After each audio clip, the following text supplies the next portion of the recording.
এক, দাম্ভিক হওয়া সহজ। বিনয়ী হতে হলে প্রয়োজন অসাধারণ আত্মসম্মান এবং মানসিক শক্তিমত্তার। অ্যানোনিমাস। 2, পৃথিবীটা হচ্ছে একটি আয়নার মতো। তুমি সবার সাথে যেমন ব্যবহার করবে, যেমন মনোভাব পোষণ করবে, ঠিক তেমনটাই ফিরে পাবে প্রতিদানে। কথাগুলো অ্যানোনিমাসের। 3, আগুনকে যে ভয় পায় সে আগুনকে ব্যবহার করতে পারে না। কথাগুলো কবিগুরু রবীন্দ্রনাথ ঠাকুরের। 4, ঘুমিয়েই কি কেটে যাবে একটি জীবন? জীবন হোক কর্মচাঞ্চল্যে ভরপুর, ছুটে চলার নিরন্তর অনুপ্রেরণা।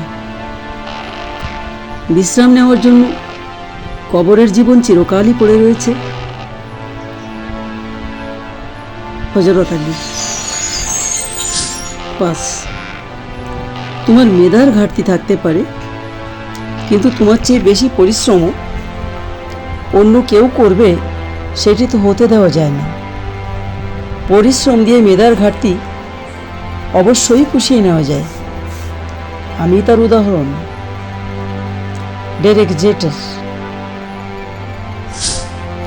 6, তোমার জীবনটা কিন্তু একান্তই তোমার। তুমি কি হবে, কি করবে সে ব্যাপারে অন্যরা পরামর্শ দিতে পারে, কিন্তু তাদের ইচ্ছা তোমার উপর চাপিয়ে দেওয়ার কোনো অধিকার নেই কারো। কাউকে সেই সুযোগ কখনো দিতে নেই। কথাগুলো অ্যানোনিমাসের। 7, জীবনের সবকিছু একবার হলেও চেষ্টা করে দেখা উচিত। স্রষ্টা প্রতিটি মানুষকে কিছু না কিছু ক্ষেত্রে অনুপম দক্ষতা দিয়ে পাঠিয়েছেন। তুমি সেটি কখনো জানতেও পারবে না যতদিন না তুমি সেটি চেষ্টা করে দেখছো। অ্যানোনিমাস।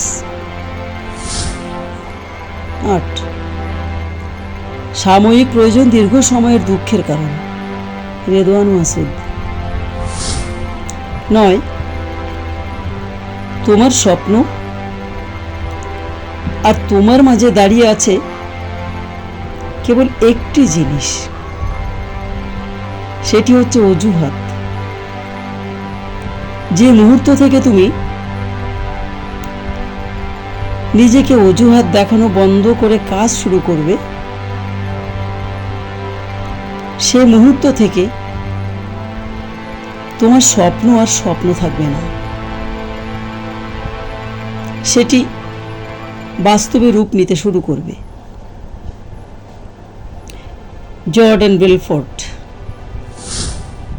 10, যার কথার চেয়ে কাজের পরিমাণ বেশি, সাফল্য তার কাছেই এসে ধরা দেয়। কারণ যে নদী যত গভীর, তার বয়ে যাওয়া শব্দ তত কম। 11, একজন জ্ঞানী জানেন যে তিনি কি জানেন না, আর একজন মূর্খ নিজেকে সব সময় সব জানতা মনে করে।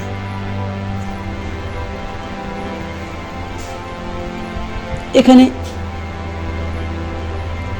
এই মূর্খ আর জ্ঞানীর মধ্যে বিস্তর ফারাক রয়েছে, বিস্তর একটা ব্যবধান রয়ে গেছে। এই ব্যবধানটুকু যদি কাটিয়ে না ওঠা যায়, তাহলে মূর্খ আর জ্ঞানীর মধ্যে কোনো পার্থক্যই খুঁজে পাওয়া যায় না। যারা জ্ঞানী তারা তাদের মতো করেই চিন্তাগুলো